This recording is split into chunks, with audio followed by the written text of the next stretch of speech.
Josué capítulo 24, verso de número 15, diz a Bíblia: porém, se vos parece mal aos vossos olhos servir ao Senhor, escolhei hoje a quem servais, se os deuses a quem serviram vossos pais, que estavam da além do rio, ou os deuses dos amorreus em cuja terra habitais.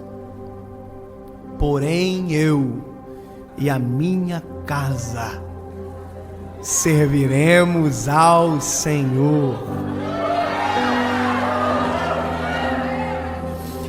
Todo mundo, sem exceção, tem passado.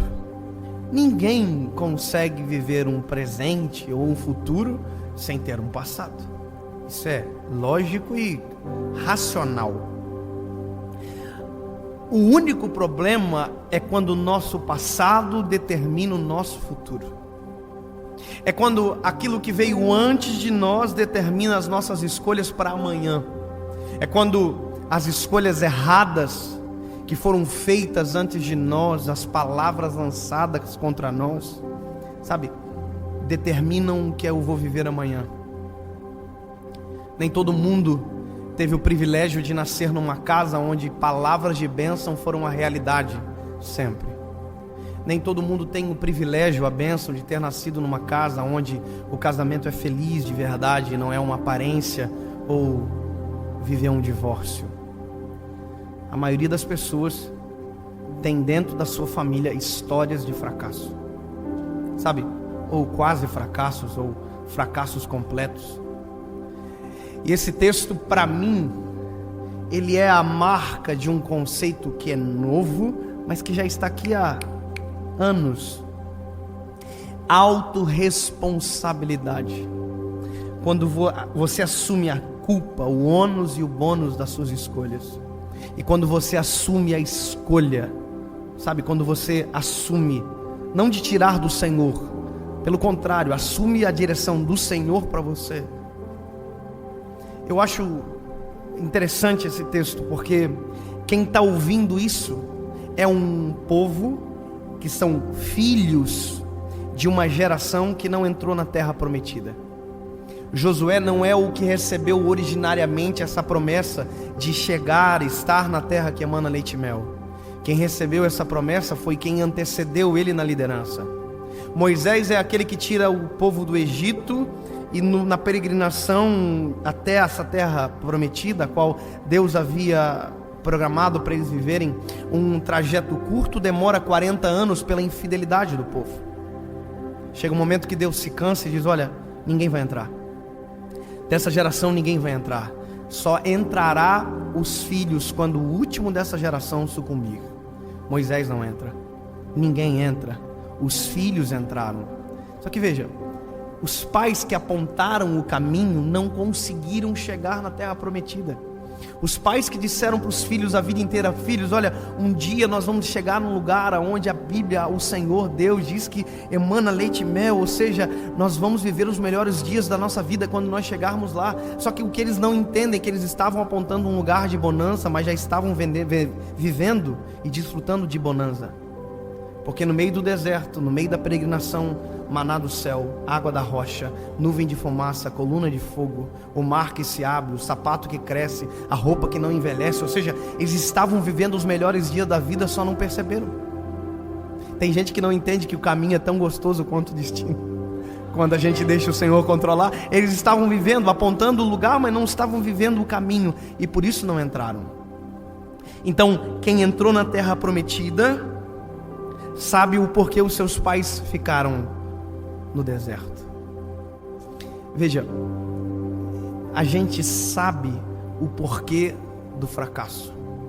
Quem é filho de pais divorciados sabe exatamente por que os seus pais divorciaram, por exemplo. Se for infidelidade, ele sabe que infidelidade é péssimo. Se for falta de afeto, ele sabe quanto a falta de afeto implica em um relacionamento. Ou seja, quem tem histórias de fracasso, na verdade tem tudo para dar certo. Porque sabe o que não fazer, o que não repetir, o que não reproduzir. O problema é que tem pessoas que chegam na terra prometida, mas o coração ainda mora no deserto. ainda é refém de passado, ainda é refém de histórias negativas, sabe? Gente que não acredita no casamento porque os dos pais não deram certo. Gente que não acredita na família porque a sua família não deu certo. Gente que não acredita mais nas pessoas porque desacreditou, porque viu dando errado dentro de casa, na sua história. Veja, você não é refém daquilo que deu errado. Assuma a responsabilidade para viver algo novo. Assuma a ponta, sabe? Muda o paradigma que foi estabelecido sobre você. Você não é fruto de algo que disseram para você. Você é fruto daquilo que Deus tem ao seu respeito e disponível para entregar para você. Mas tem uma coisa importante aí: autorresponsabilidade, que é o que Josué está fazendo. Veja, Deus traz à tona, através da boca de Josué, tudo aquilo que o povo viveu no deserto. Deus lembra eles: olha como eu sou bom, olha o que eu fiz. Deus está se esforçando para trazer a memória desse povo que é bom, maravilhoso servir a Deus e não o passado. Só que veja, quando Deus para de falar através da boca de Josué, quem assume é Josué, e Josué está bravo demais. Ele diz: ei, se vos parece mal servir esse Deus, tudo que Deus fez de bom ele contou, e ele diz de maneira sarcástica: se vos parece mal servir esse Deus, escolham quem vocês vão servir. O que ele falou? Escolham a quem vocês vão servir. Ele está dizendo: vocês só são reféns se quiserem. Falaram que você é um idiota, você só será um idiota se quiser. Falaram que você é um fracassado, você só será um fracassado se quiser. Falaram que você não vai dar certo, você só não vai dar certo se quiser. Ei, quem veio antes que você divorciou, não deu certo o casamento, só dará errado o seu se você quiser. Porque se você quiser dar certo, escolha. Se você quiser que a sua vida seja o oposto daquilo que disseram, escolha. Deus tem algo novo para você a partir da decisão que você tomar. Ei, eu não sou aquilo que disseram ao meu respeito, eu sou aquilo que o céu gritou sobre mim nessa geração. Quando eu fui casar, eu vou contar um pouco antes. Quando eu encontrei a minha esposa, Paula, eu casei com a minha primeira namorada. Yes, ganhei. Eu conheci ela quando eu tinha 16 anos. Eu me lembro que eu cheguei em casa e disse para minha mãe: mãe, eu conheci a mulher que eu vou casar. Ela quase morreu. Imagina um filho desse perder. Eu entendo ela. Ela ficou morrendo de ciúme. Ela disse que ela não queria conhecer a Paula. Eu não quero conhecer ela. Durante 30 dias ela não quis conhecer a minha esposa. Depois ela se rendeu. A minha esposa é maravilhosa, linda, é um doce de mulher, é a mulher mais incrível que eu já conheci na minha vida. Por isso casei com ela. E veja, eu me lembro que eu trabalhava de estagiário nessa época no banco. Sabe estagiário do banco? Caixa Econômica? Eu era estagiário da Caixa Econômica. Você sabe que estagiário da Caixa Econômica, com todo respeito à classe, a gente usa uma faixinha assim nas costas, um coletinho azul, uma plaquinha escrita assim: posso te ajudar? Mas na verdade o que eu queria escrever durante 2 anos no colete é: eu preciso de ajuda. Sabe? Tinha vontade de escrever assim: me ajuda, pelo amor de Deus, me socorre dessa vida. Porque a gente ganha pouco, sabe? Escravizado, não tem moral nenhuma. Acabei de denunciar uma profissão. Olha só. Mas vamos lá, depois a gente corta isso. Eu me lembro que eu estava na cozinha assim, almoçando. Tinha vários funcionários e o estagiário se achando, sentado na mesa. Aí eu me lembro que eu falei assim: gente, eu descobri a mulher que eu vou casar. Aí todo mundo assim: sério? Eu tinha 16 anos, estagiário. Só que eu não disse que ia casar amanhã, eu só disse que eu tinha descoberto a esposa que ia casar. E aí teve um homem que olhou pra mim e falou assim: para de ser idiota. Casar é a pior coisa que existe na vida de alguém. E eu fiquei assim: oh my God. Porque eu era estagiário, ele era funcionário. Então a única coisa que eu podia fazer era ficar quieto. E ele disse: casar é horrível, casar é terrível, dá tudo errado. E foi falando, e foi colocando peso em mim. E eu ficando ruim, e todo mundo ruim. E ele: casamento é a pior coisa que o ser humano inventou. Isso aí está só. E eu, irmão, quando ele terminou de falar, eu juntei toda a coragem de estagiário que eu tinha, quase nada. Olhei para ele e disse: amado, já preparando para fugir. Falei assim: você é casado? Ele disse: não. Você é o que então? Ele disse: eu sou divorciado. Eu falei: então deixa eu te contar uma coisa. Se eu quiser saber sobre casamento, eu vou perguntar para quem deu certo.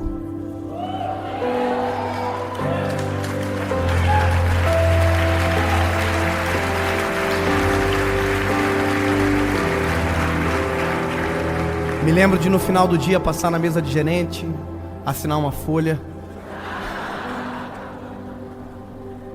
Brincadeira. Mas deixa eu te dizer, a gente tem que fazer isso. A gente tem que parar de aceitar lixo de gerações que foram passadas para nós. A gente tem que parar de aceitar legados de maldição. Para de se vitimizar, para de colocar a culpa em quem veio antes, que você assume a responsabilidade. Ei, o meu casamento será feliz. Teve divórcio no casamento de vocês, da família de vocês, dos pais de vocês? Olha pra cá. O meu casamento vai dar certo. Teve adultério? Eu serei fiel à minha esposa até o final. Sabe, porque a gente escolhe. É o que Josué está dizendo. Ei, se vocês quiserem dar errado, o problema é de vocês, porque eu e a minha casa serviremos ao Senhor. Você está entendendo? Ele está dizendo: ei, eu não sou refém do passado, eu não sou refém de um modelo fracassado que está posto. Deus tem algo novo para mim, Deus tem algo bom para minha história. Eu não sou refém. Tem gente que vive isso, sabe? O pai bateu nele, ele tem um filho, ele bate no filho. Para de passar aquilo que te fez chorar adiante. Para de passar aquilo que te machucou adiante. Eu estava assistindo um filme com a minha esposa esses dias, e a gente estava assistindo um filme onde o filho estava no quarto chorando e os pais na sala brigando. E eu e minha esposa vivemos isso. Os pais brigando na sala e a gente chorando no quarto escondido. Quantas vezes eu chorei escondido no quarto? Na época os meus pais não estavam bem, meu pai fora da igreja. Quantas vezes? Isso me doía demais. Sabe o que é isso? Eu sei o quanto dói ver a desunião dentro de casa. Portanto, eu tenho uma escolha. Eu tenho um filho agora. Eu tenho um filho, eu não vou fazer o meu filho passar por o que eu passei. Ele não precisa sofrer o que eu sofri. Sabe o que é isso? Eu decidi, eu e a minha casa serviremos ao Senhor. Isso é muito simples. Eu e a minha esposa, quando a gente foi casar, minha mãe falou para mim assim: filho, como você quer que seu casamento seja? Eu falei: como assim, mãe? Ela disse: você quer que seu casamento seja uma bênção ou um inferno? Eu falei: e não é óbvio, mãe? Eu quero que o meu casamento seja uma bênção. E ela disse para mim: então, escolha.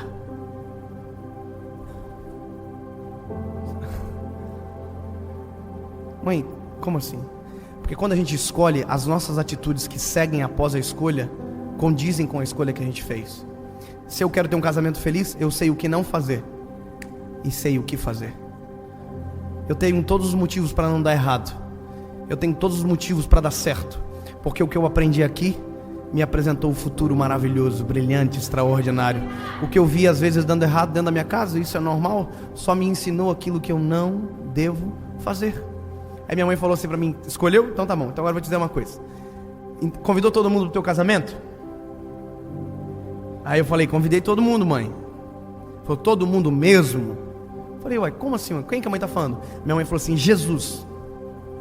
Você convidou para o seu casamento? A minha mãe é aquelas mulheres de oração violenta, irmão. Ela é crente mesmo. Orou 8 anos e Jesus salvou meu pai. Sabe o que é isso? É uma mulher que tomou a decisão. Eu só quero te dizer uma coisa: na ausência de sacerdote, se você não for o Josué dessa casa, Deus vai levantar um menino, a menina, a mulher. Na ausência de sacerdote, Deus levanta você para gritar bem alto: eu e a minha casa serviremos ao Senhor. É só um adendo para você. Sabe? A minha mãe olhou para mim e disse: convidou Jesus? Eu falei: não, mamãe, então convida. Só que eu tinha um problema. Qual é o meu problema? Eu sou chorão. Então qual que é o medo que eu tinha? O medo que eu tinha é o seguinte: se eu entrar chorando na igreja...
o pessoal vai pensar que eu estou arrependido.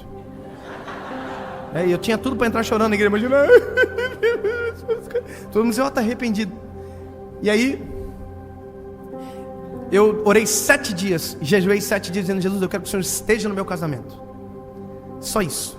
Eu quero que o Senhor esteja, eu quero te sentir lá. Mas não quero chorar na cerimônia, eu quero chorar antes, se possível, para não fazer vergonha. Cheguei no casamento, eu me lembro que quando eu vi aquelas flores tudo brega, vermelha, coisa mais linda do mundo. Na época era a coisa mais linda, hoje é uma breguice total. As bolas de rosa, parecia um velório assim, cara, top. Mas nós achava a coisa mais chique do mundo. E a minha esposa ainda disse, olha, eu quero uma decoração.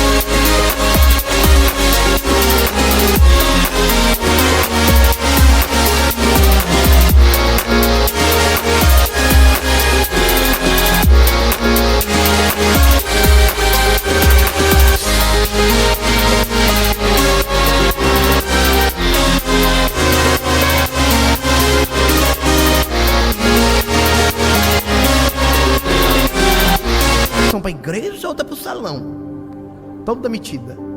E Deus atendeu o pedidinho dela. Mas deixa eu dizer, eu entrei na igreja, olhei tudo aquilo, me lembro que eu comecei a sentir a presença de Deus. Entrei dentro de uma sala e eu gritava chorando, dizendo, tu é maravilhoso, tu veio, tu é real, tu estás aqui, Senhor, tu és o meu Deus. E aí eu me lembro, irmão, que eu comecei a chorar, eu estava maquiado, sabe, irmão, sabe, oh my God, péssimo, irmão, o maquiador deixou igual um robô, coisa mais feia do mundo.